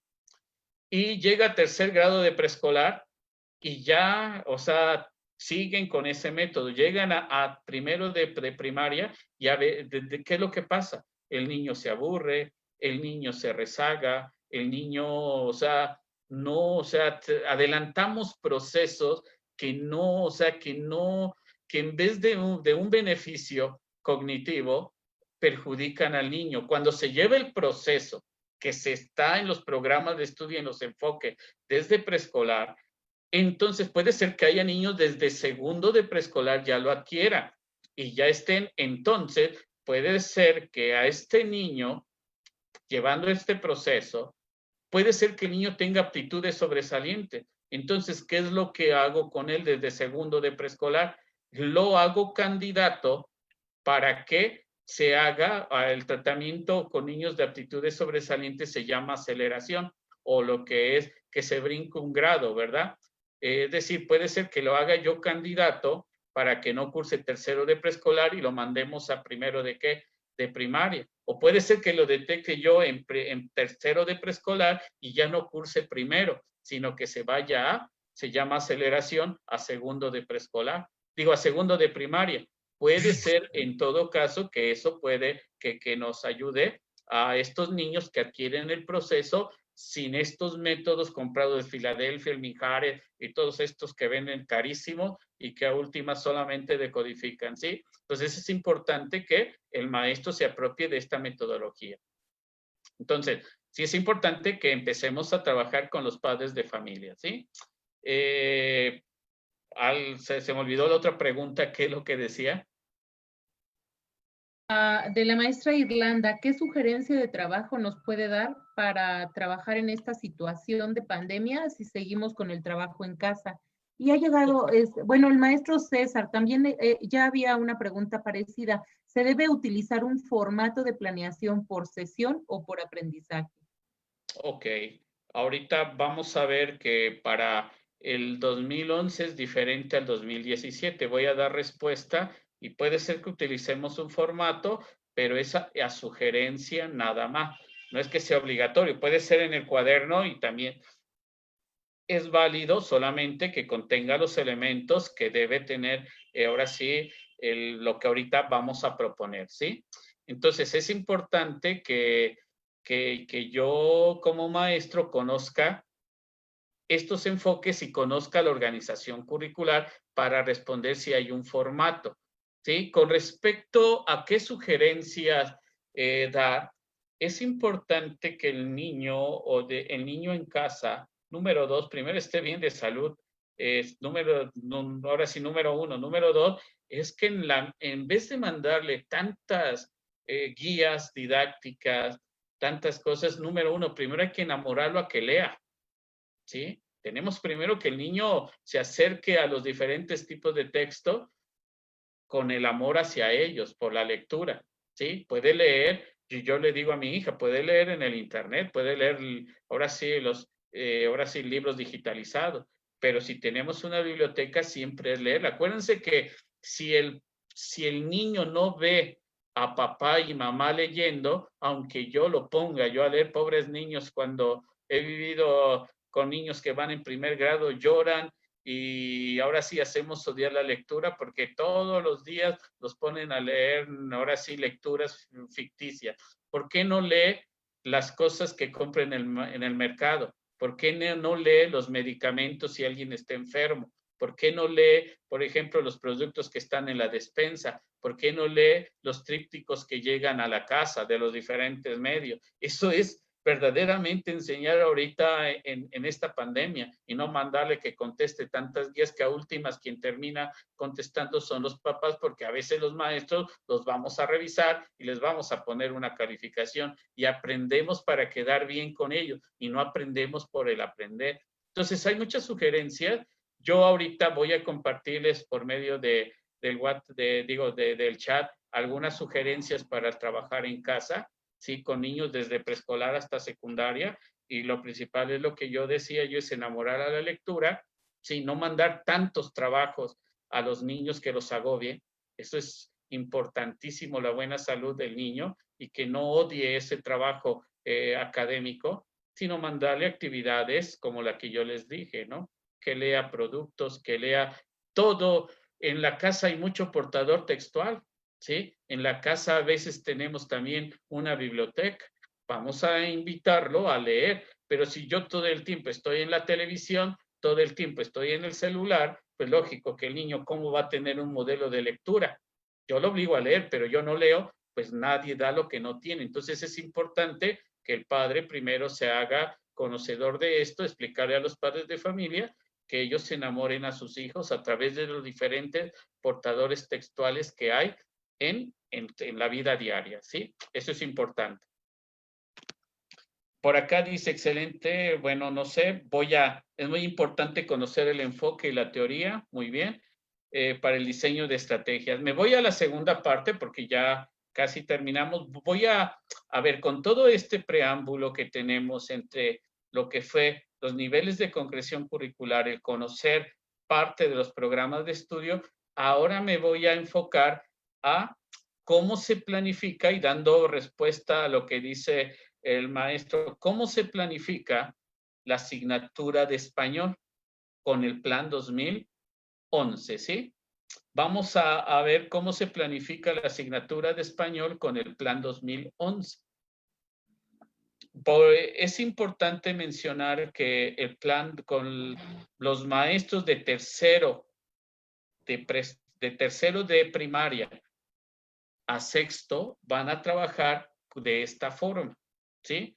Vamos a ver qué es lo cuáles son los pasos a seguir. Número 1, se trabaja a través de ¿qué? De proyectos. De tercero a sexto grado se trabaja a través de proyectos. Entonces, ¿cuáles son los pasos? Número 1, voy a analizar el proyecto a planificar, ¿sí? Y tengo aquí, antes de iniciar, yo les decía en esta organización curricular, tengo que ver, sigo el bloque 1 y tal como van, o puedo planificar de cualquier bloque también, porque no hay una secuencia, si se dan cuenta. Termina el proyecto y no hay una secuencia que a fuerza te deba de seguir el siguiente proyecto. Pueden planificar esto. Entonces, yo tengo que analizar, número 1, el proyecto que voy a planificar. Una vez que yo ya tengo el proyecto, analizo las características del proyecto. ¿Qué voy a analizar de esas características del proyecto? ¿Cuál es la práctica social del lenguaje? Acuérdense que cada proyecto tiene dos propósitos, un propósito comunicativo y un propósito didáctico, ¿sí? El propósito comunicativo está en la práctica social del lenguaje y los propósitos didácticos están en los aprendizajes esperados y en los temas de reflexión. Pero, por lo tanto, voy a analizar el proyecto ya escogido, voy a ver cuál es la práctica social del lenguaje y, por lo tanto, me voy a enterar del propósito comunicativo con ese tipo de texto. Y ahí me dice tipo de texto. Competencias que se favorecen, y empiezo a analizar los aprendizajes esperados, los temas de reflexión y las producciones para el desarrollo del proyecto. Por ahí nos engañaron o nos dijeron muchas veces que para planificar las asignaturas con el 2011 deberíamos de partir de los aprendizajes esperados, y no es cierto. No se parten de los aprendizajes esperados, ni en la asignatura de español, ni en la asignatura de matemática. Se parte en español ¿de qué? Del proyecto. Se analizan los elementos del proyecto y ahorita vamos a ver cuál es el paso número 2. Ya tengo mi proyecto, ya analicé los elementos que debo de tener ahora sí, o debo de conocer de ese proyecto, y empiezo el tercer paso. El tercer paso es el punto de partida para la planificación de un proyecto. Una vez que yo ya analicé la práctica social, el tipo de texto, las competencias digitales, si ustedes las quieren ver, pero estas yo las quitaría, las competencias, ya analicé los aprendizajes y los temas de reflexión. El tercer paso es el punto de partida para la planificación de un proyecto son las producciones para el desarrollo del proyecto, no los aprendizajes esperados. Esos ya los conocí, ya los tengo aquí en mi mente, ya los tengo ahí en mi cuaderno, recorto, fotocopio, en mi mismo programa de estudio. Ya lo tengo, ya conocí los temas de reflexión, pero para poder planificar es a partir de las producciones para el desarrollo del proyecto. ¿Qué es lo que tengo que hacer antes de...? No es que utilicemos un formato, maestro. Esto, ¿dónde está? En el programa de estudios de tercero a sexto grado y tercero de secundaria. Ya ahí está. O sea, ya lo puedo recortar, lo puedo fotocopiar, lo puedo imprimir, pero ya no lo voy a transcribir. Esto ya lo tengo ahí. Lo único que tengo que hacer, el tercer punto, es que antes de iniciar la planificación, es necesario relacionar las producciones para el desarrollo del proyecto con los temas de reflexión. Es decir, acá no voy a tener ningún formato, sino que voy a por ejemplo, tengo primera producción, discusión acerca de la importancia de tener reglas que ordenen la convivencia. Veo con qué tema de reflexión. Comprensión, interpretación de textos. El contenido es función de la regla. Ya tengo mi contenido que voy a abordar. Y entonces, una vez que yo ya tengo mi producción, ya lo relacioné con el tema de reflexión, que es comprensión, interpretación, y el contenido es funciones de la regla, entonces ahora sí me voy a ¿qué? A la planificación y le escribo. Fíjense bien, discusión acerca de la importancia de tener reglas que ordenen la convivencia, y el niño con estas actividades va a conocer la función de las reglas, mi tema de tema de reflexión. Y esto puedo llevarme un día, una sesión o un curso lectivo de 50 minutos, el tiempo que sus niños lo requieran. No es lo que yo diga, sino que acuérdense que un proyecto puede durar 15 días o dependiendo del ritmo de aprendizaje de nuestros niños. Entonces, esto puede durar una sesión de aprendizaje o 2 sesiones de aprendizaje. Una vez que yo ya terminé esta primera producción y ya los vi si los niños se apropiaron de la función de la regla, me regreso a mi proyecto y ahora voy con la segunda producción. Elección de un modelo de reglamento a partir de la lectura de varios. Y hago lo mismo, lo relaciono con ¿qué? Con un tema de reflexión, ¿sí? Con un tema de reflexión. Y vuelvo a escribir mi producción, elección de un modelo de reglamento a partir de la lectura de varios. Mi tema de reflexión es que el niño conozca la función de la regla y diseño mis actividades. Otra vez, tercera sesión de aprendizaje. Ya llevamos 2 con la primera, aquí llevo la tercera sesión de aprendizaje. Veo, de acuerdo al ritmo de los niños, no es que esto sea una sesión, sino esto se va planificando conforme voy viendo que el avance de los niños. El proyecto ya está planificado de manera general. Lo único que yo voy a hacer que es, a partir de las producciones para el desarrollo del proyecto, voy diseñando actividades. Tercera actividad, lectura de un modelo de reglamento seleccionado. Lo mismo, relaciono con qué, con los temas de reflexión, función de las reglas, correspondencia entre las partes escritas y características de la regla. Me voy a qué, a mi cuaderno donde ustedes están planeando y escribo producción para el desarrollo del proyecto, lectura del modelo de reglamento seleccionado. Mi tema de reflexión tiene que ver con 3, que el niño comprenda e interprete la función de la regla, que el niño conozca las propiedades y tipos de texto, características de la regla, y el niño tenga conocimiento del sistema de escritura, correspondencia entre las partes escritas de un texto y oral. Y ya una vez que tengo las producciones para el desarrollo del proyecto, que ya están mis temas de reflexión, ahora sí diseño mis actividades. Esto no se va planeando diario, sino va a ser de acuerdo al ritmo de ¿qué? De aprendizaje de sus niños, ¿sí? Me voy con el cuarto, discusión de las reglas para el salón de clases. Aquí está, discusión de las reglas con el salón de clases. Como ya lo relacioné con los temas de reflexión que aquí están, diseño mis actividades.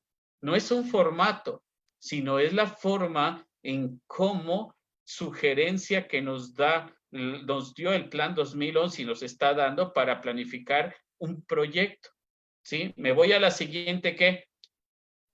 Producción, tabla que identifique derechos y responsabilidades en las reglas acordadas. Aquí está.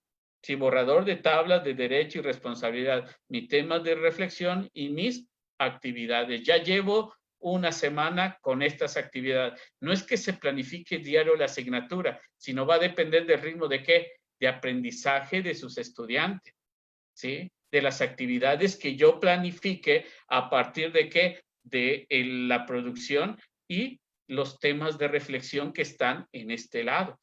Voy a la siguiente, borrador de las reglas organizadas en forma de reglamento, discusión de las reglas, borrador, aquí están el borrador, mis temas de reflexión, mis actividades. Por último, producto final, reglas para la convivencia en el aula. reglas para la convivencia en el aula, están mis temas de reflexión y mis actividades. Aquí es, si se dan cuenta, no es un formato, sino que para planificar debo de partir de las producciones para el desarrollo del proyecto y relacionarlos con los temas de reflexión. Una vez que yo concluyo con el producto final y veo si mis estudiantes ahora sí van apropiándose y construyendo los temas de reflexión, por ende me debo de dar cuenta si el niño logró los aprendizajes esperados.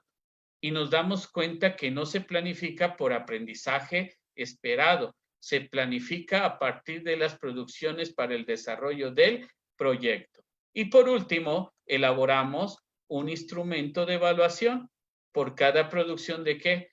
Del proyecto.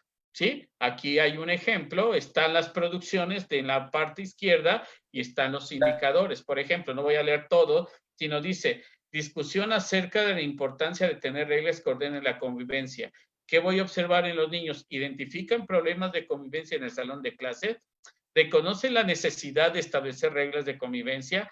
¿Hacen propuestas de convivencia? Y elaboro una lista de cotejo, elaboro una rúbrica, es decir, ya hago uso de diferentes instrumentos de evaluación que ahora sí voy a aplicar, pero con base a el proyecto y a las producciones para el desarrollo del proyecto. No es que yo evalúe todos los días, imaginen que todos los días evalúe yo español, matemáticas, ciencia de 45 niños, esto es imposible. Entonces, por ahí recomiendo un video del doctor Malpica, sí, evaluación por competencias del doctor Malpica, en el cual nos explica parte de cómo llevar a cabo una evaluación, ahora sí, real dentro del salón de clase. Evaluar todos los días y planificar todos los días no es lo adecuado, sino va a depender de las características de su grupo. Y entonces recalco y cierro esta parte. El proyecto ya está diseñado. Lo único que tengo que hacer es ese análisis del proyecto, cada proyecto que yo planifique, ya están los elementos y solamente a partir de las producciones relacionados con los temas de reflexión, me toca diseñar las actividades para mis estudiantes y el instrumento de evaluación. Lo que sí quiero que copien es todo esto que fue sacado desde preescolar hasta secundaria. Ahí están las páginas donde está la explicación un poquito más a profundidad de todo esto que hablamos para que ustedes tengan y en la tarde se pongan a revisar ese ejemplo que ya viene ahí de cómo planificar a través de proyectos, ¿sí? Pues aquí voy a dejar esta parte para ver si hay alguna duda, algún comentario, ¿sí? Sí, maestro. La maestra Maribel dice, para el diseño de proyectos en preescolar, no se cuenta con esta organización de los recuadros. La relación se establece entre los organizadores curriculares y las orientaciones didácticas. Ok, ahorita voy a llegar porque ese ya es con el plan 2017. Lo voy a explicar de una vez para ver. Este fue un trabajo por proyectos. Me voy con el 2017 para dar respuesta a este. El nombre del video es del doctor Federico Malpica y se llama Evaluación por Competencias. Dura aproximadamente 24 minutos para que nos explique cómo llevar a cabo esta evaluación y no abrumarnos tanto por evaluar todos los días y a todos, ¿sí? Entonces ahí, para que aunque quería yo abordarlo mañana, pero creo que no me va a dar tiempo, pero bueno, ahí se los dejo para que ustedes lo puedan abordar. Para responder a esta parte que dice la maestra Maribel, ahora me voy a ir a la planificación didáctica, pero a través de ¿qué? De lo que es el...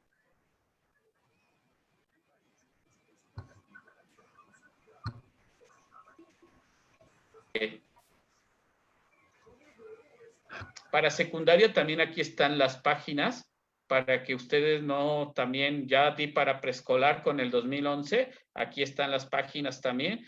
95, 96, 173, 174 y 190 con el 2011. Y para secundaria, aquí están páginas 151 a la 100, de la 151 a la 185 del libro para el maestro de español. ahora sí estará para secundaria de cómo se planifica por proyectos, ¿sí? Entonces, ahí está. Ahora me voy a la pregunta que hacía la maestra. ¿Cómo se da la planificación con el programa de estudios 2017? Y tiene que ver con la pregunta que hacía el maestro, que era César, y la maestra también. Aquí podemos utilizar proyectos, podemos utilizar secuencias didácticas también. Vamos a ver cómo utilizar una secuencia didáctica ahora. Con el 2011 ya vimos un ejemplo del trabajo, ¿por qué? Por proyectos. Pero ahora me voy a centrar en planificar por secuencia didáctica, ¿sí? Por secuencia didáctica. Bueno, vamos a ver qué es una situación didáctica. Esto me lo voy a saltar. Ok. Lo primero que yo debo de conocer, maestros del 2011, ¿sí? Del 2011, váyanse a la página 149 de su programa de estudios y les van a decir que en preescolar está organizado diferente a primaria, pero tiene de manera general lo siguiente. Lo que sí es importante es que hagamos un ejercicio donde yo, de cada asignatura y de cada área, ahora sí yo conozca las secciones, ahora sí que comprenden mis programas de estudio. Un ejemplo, la descripción para lengua materna, ¿en qué página está? ¿Dónde están los propósitos generales, los propósitos por nivel, el enfoque, los organizadores curriculares, que es algo que decía la maestra, las orientaciones didácticas y algo importante, el punto número 7, para que dejen los exámenes, las sugerencias de evaluación, porque como en secundaria hacen que odien los niños la escuela y en preparatoria, porque solamente creen que evaluar a través de examen. Y primaria también no se diga, ¿eh? Pero las únicas que se salvan de esto es preescolar y las felicito que ojalá y si así siguiéramos en primaria y en secundaria y en todos los niveles, ¿sí? Dejar atrás esa forma obsoleta de evaluar que es los exámenes. Pero ahí están las sugerencias. ¿Cuáles son los pasos? Y entonces, sacar todas las páginas de todas las asignaturas, tenerlos en un cuadrito y me será más fácil llevar a cabo la pregunta, dando respuesta a la pregunta que hace la maestra. ¿Cuáles son los pasos? Fíjense bien, pasos para planificar con el programa 2017 cuando no se tiene el libro para el maestro. Esto sí hago mucho hincapié. Porque cuando tenemos libro para el maestro, lo primero que yo digo es que lo aplique. Porque luego los maestros están diciendo que es que no sirve para nada. Con esto los niños no aprenden a leer. ¿Cómo van a aprender a leer si nunca pusiste en práctica lo que te dice el libro para el maestro? Tú te inventaste, si le sacaste fotocopias y le llevaste las guías didácticas de no sé qué tanto. ¿Cómo vamos a decir que no funciona si no los pones en práctica? Entonces, sugerencia es que primero pongamos en práctica lo que nos dice el libro para el maestro y después planifiquemos, ¿sale? Entonces, acá vamos a planificar con el programa de estudios 2017 cuando no se tiene el libro para el maestro, por eso lo pongo. Paso número 1, elegir la asignatura o área. Si nos vamos a la página 141 a la 147 del cualquier plan 2017, están los organizadores curriculares y vemos que puede haber asignatura o área, ¿sí? Entonces es importante que yo escoja la asignatura o área. Ahorita estamos viendo lengua materna o español y aquí nos vamos, ¿sí? Aquí está. Número 1, elegir la asignatura, ¿sí? Formación académica, que es el espacio curricular o desarrollo personal y social. Y aquí están, por ejemplo, las asignaturas. Ese es el paso número 1. Paso número 2, elegir y escribir el nombre del organizador curricular de primer orden. ¿Esto dónde va a estar? En la sección número 5.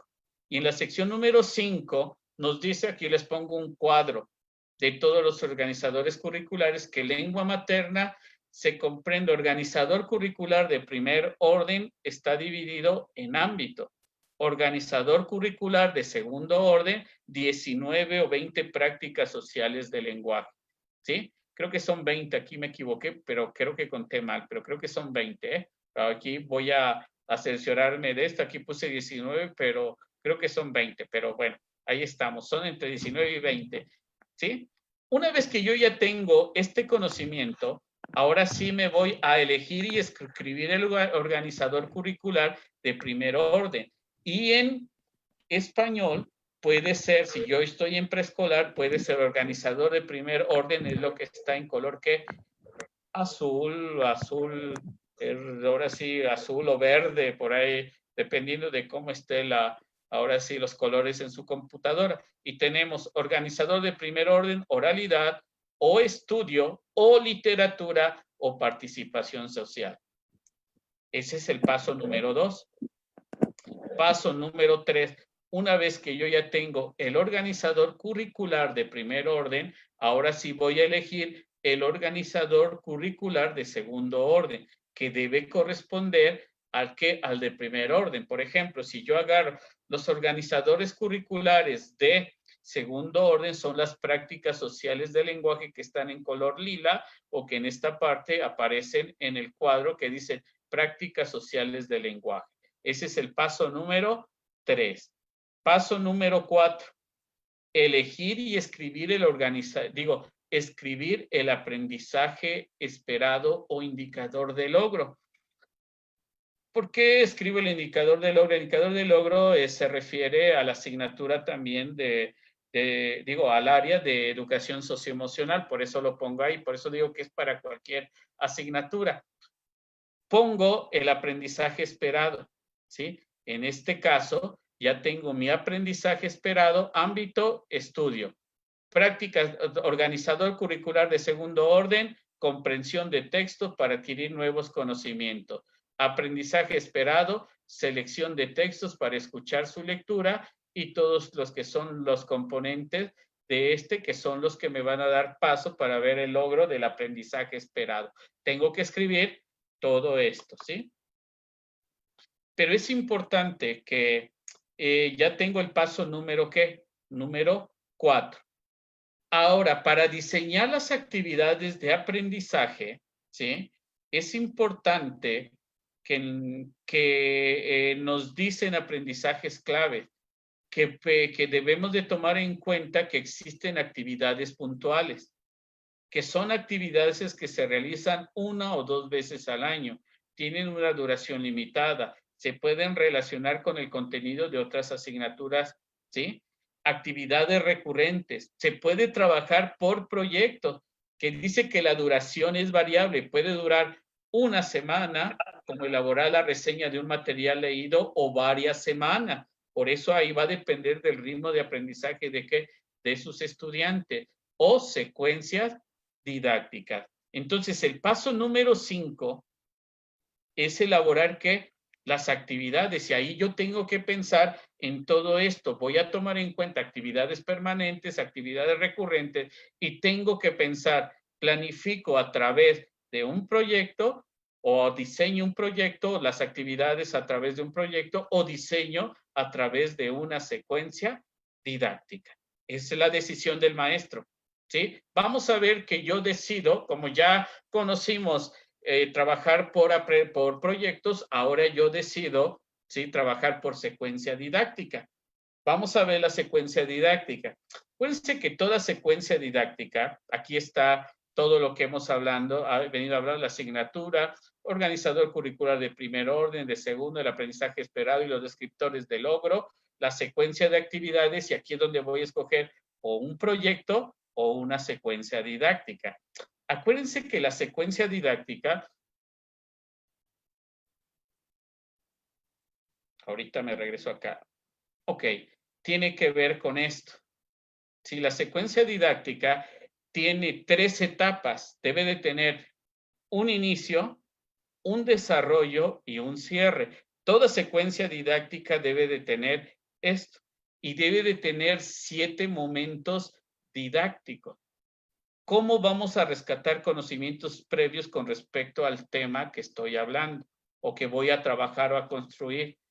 ¿Qué van a hacer los niños con esos conocimientos previos? Por ejemplo, trabajar con los conocimientos previos, que lo escriban en el pizarrón, que lo escriban en su cuaderno, en una lámina, es decir, vamos a trabajar con los conocimientos previos. En el desarrollo, trabajo con la nueva información, voy a hacer actividades diferenciadas. Ahí es donde mis niños, tal vez que van más rezagados, trabajarán con tal vez no con el libro de texto, sino trabajarán con tal vez con algo que voy a proponerles a él, con letras móviles, con el grafómetro, con otras situaciones que puede ser, porque estamos hablando ahorita de la asignatura de español. El niño 4 tiene que organizar la información, tiene que sistematizarla. Y número 6, para el cierre, vamos a negociar, es decir, todo lo que se hizo en el desarrollo lo tenemos que compartir. Vamos a ver qué dice Pedro, qué es lo que dice Ana, qué es lo que dice María, para socializar qué es lo que hicieron. Es decir, nos van a compartir lo que hicieron entre el 4 y el 5 en ese momento didáctico. Y ahí podemos aplicar una evaluación formal. Entre ellos puede ser la bitácora Oracol, de manera oral o de manera escrita, en su primer nivel, por ejemplo, para trabajar la memoria. ¿Qué pasó el día de ahora? ¿O qué pasó el día de hoy? Para trabajar la parte de las emociones. ¿Cómo te sentiste el día de hoy? Puede ser escrita también. Número 3, pregunta número 3 para trabajar en lo cognitivo. ¿Qué es lo que aprendiste el día de hoy? Puede ser un instrumento de evaluación donde el niño va trabajando su bitácora y al mismo va recordando, retroalimentando y vamos evaluando el avance de nuestros estudiantes. Y eso es trabajar con una secuencia didáctica. Ahorita voy a dejar de ahora sí fuera todos los momentos, procesos, secuencias, procesos metodológicos y cómo trabajar en matemáticas para ver si hay alguna pregunta, ¿sí? Pues aquí es parte de lo que es la planificación con el plan 2017 y una secuencia didáctica.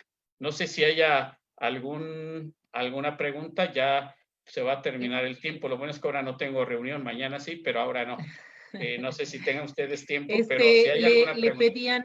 Le pedían si podría poner la diapositiva donde mostró las páginas y ahorita la misma persona que si puede regresar a la diapositiva anterior, me imagino la penúltima que mostró en este momento. Esta, la anterior. La anterior. Ok.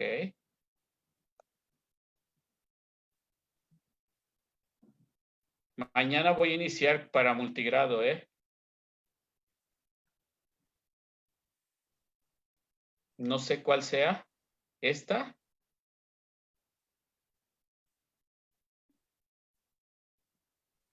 Es la persona que está señalada como Lenovo. Vamos a ver.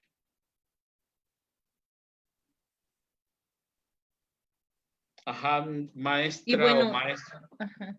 Y solamente preguntarle cuáles son las temáticas de mañana, pero pues creo que acaba de mencionar que es multigrado. Sí, mañana voy a iniciar, terminar lo que estaba planeado para ahora, cómo planificar la asignatura de español en grupos multigrado y cómo favorecer el lenguaje escrito, ¿sí? Cómo trabajar esta parte que angustia a muchos maestros, cómo voy a enseñar lo que antes se llamaba leer y escribir a nuestros niños también, ¿sale? Eso es parte de lo que vamos a ver y si nos da tiempo cerraríamos con lo de matemáticas también. ¿Cómo se planifica la asignatura de matemáticas, ¿sí? Es parte de Pues lo los que demás vamos son a... agradecimientos, maestro. Muchas gracias. Muy valioso lo que muestra. Muchas gracias por la información. Serían todo, maestro. Muchas gracias. Maestra, Alma, la maestra Zaira levantó la mano. Ok, sí, escucho. Maestra, puede activar su micrófono. Maestro, muchas gracias. A mí sí me interesa mañana la planeación de multigrado. ¿Qué pasó en la...? Somos, bueno, yo soy de una escuela particular, pero sí trabajamos por la modalidad de multigrado. Y sí me interesaría mucho saber la planeación, un ejemplo de planificación, porque sí, es muy cierto, mis maestras son muy trabajadoras, yo no digo que no, le echan muchas ganas, son muy, muy innovadoras, pero de repente como que caen en el zona de confort de bajar de planeaciones y no las aterrizan, ¿sí? Ya se los dije, se los he mencionado muchísimas veces. A mí no me interesa una planeación administrativa. A mí lo que me interesa es realmente que lo aterricen a los grupos y que vaya cuando uno tenga el tiempo de ir a sus salones, pues corresponda lo que ellos están trabajando con lo que planearon, con lo que me dijeron que van a planear. Entonces sí, pues voy a estar el día de mañana, pero sí súper puntual para poder realizar y escucharlo, maestro. Y gracias porque el día de hoy sí nos despejó bastantes dudas. Gracias. Gracias, maestra. Sí, mañana con eso iniciaré para que sí, porque la angustia son de nuestros maestros multigrado. Y claro que sí, maestra. Gracias por todo. ¿Alguien más?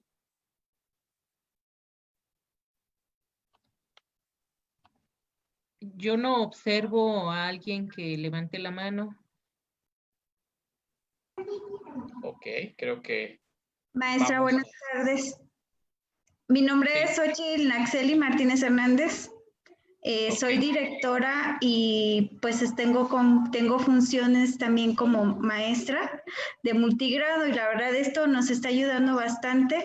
Es la primera vez que obtengo un poquito... Maestra, ¿me permite tantito para ver si cierran los micrófonos, si son tan amables? Ahora sí, maestra, a ver, vamos a ver.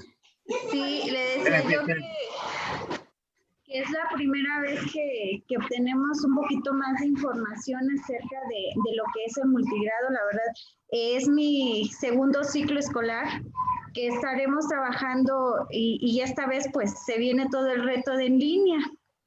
Y la verdad es que ha sido muy gratificante, de verdad, profesor Víctor, le reconozco toda la información que usted nos ha brindado, porque el hecho de la planificación o de la planeación, tan solo de los proyectos con nuestros niños, pues sí se nos ha ido complicando, sobre todo cuando hemos venido de una escuela en la que hemos estado de organización completa.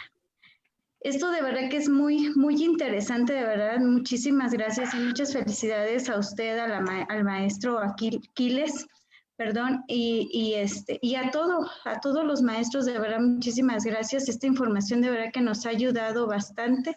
Nos está abriendo, pues ahora sí que no una ventana, un portón de conocimientos. De verdad, muchísimas gracias. Mis reconocimientos a todos.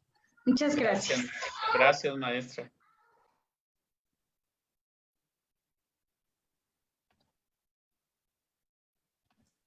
Ya nadie tiene levantada la mano, maestro. Si quiere, maestro Aquiles, le damos la palabra. Sí, ya solo manifiestan si les van a hacer llegar las presentaciones. Y sería todo, maestro Víctor. Muchas felicidades y muchas gracias. Gracias a ustedes, maestra. Claro que sí, las presentaciones yo se las hago llegar. Si quieren, lo subo en el perfil del maestro Quiles, aunque cada rato publica y se va a ir luego hacia abajo. No, pero de todas la maneras. Maestra Adriana, maestro Víctor, la maestra Adriana. Muy bien. Entonces Sí, se los mando a la maestra Adriana para que se los comparta también. Sí, todo esto, aunque ya lo he compartido durante muchos años, pero a veces, pues muchos no me conocían también, ¿verdad? Pero bueno, todos los días trato de compartir algo que les pueda servir. Y esto ya lo he compartido durante muchos años, pero les voy a compartir lo de ayer y ahora. Pues muchas gracias, maestro. Pues qué bueno, maestro Víctor. Pues me recuerda mucho las actividades que en otro momento también cumplimos, porque yo dejé la primaria en 1995. En 1995, la secundaria la dejé en 1986, pero desde entonces seguimos de todos modos tratando de aprender y más de las exposiciones de este análisis que nos hace el maestro Víctor, que es un análisis que difícilmente hacen. Talleres ya no conozco que se hayan realizado. Hicieron algunas actividades desde INE, pero con la intención de la evaluación, pero después ya con los aprendizajes clave ya resultaba muy difícil. Y ahorita estamos en la situación de espera de lo que va a suceder el próximo lunes, cuando el señor presidente de la República, junto al secretario de Educación, den a conocer qué va a pasar. ¿Qué va a pasar? Porque la situación no está bastante clara, pero vamos a esperar. Muy bonita sesión. Y maestra Irma, muy buenas tardes, por favor, si es tan amable.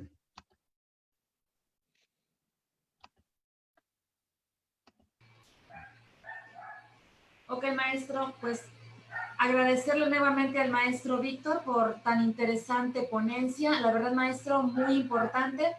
Y cabe destacar en esta tarde, ¿verdad?, que el éxito de una clase efectivamente es una buena planeación. Al realizar una buena planeación, ¿verdad?, nos va a dar una idea, nos vamos a una orientación de realmente lo que vamos o lo que queremos de nuestros alumnos. Pues maestro Manuel Quiles Cruz, agradecido con usted también, con todos los maestros que en esta tarde estuvieron aquí en esta sala virtual. Agradecer también al maestro Víctor y a todas las personas que en estos momentos también se unieron a través del Facebook Live. Recuerden que también del confinamiento puede ser y es una etapa o un momento de preparación, de capacitación, y los maestros estamos en eso. Pues agradecerles a todos su asistencia, maestros, y no hay algo más que comentar para cerrar la transmisión. Y también agregarles